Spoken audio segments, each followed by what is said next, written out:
बिस्मिल्लाहिर्रहमानिर्रहीम।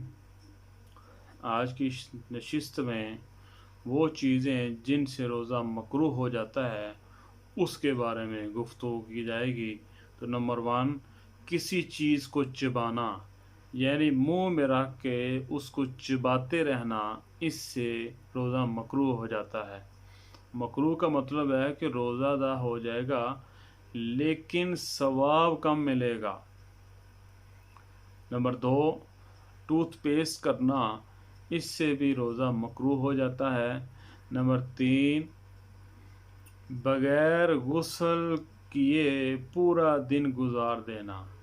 आदमी जुंबी है और वो गुस्ल नहीं करता, यूं ही सारा दिन गुजार देता है, तो इससे भी रोज़ा मकरूह होगा। नंबर 4, खून देना।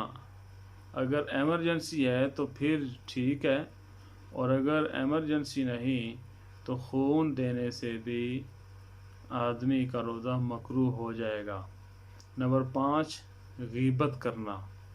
गीबत, चुगली, झूठ, फ्रॉड, धोखा, इन चीज़ों से भी रोज़ा मकरूह हो जाता है।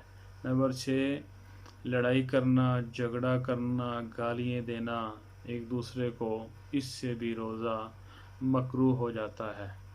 नंबर 7, शहवत से बोसा लेना, कि अगर आदमी को शहवत आ गई, उसने बोसा ले लिया, तो इससे भी रोज़ा मकरूह हो जाएगा। लेकिन अगर इसके साथ इंजाल हो गया तो रोज़ा इसका टूट गया,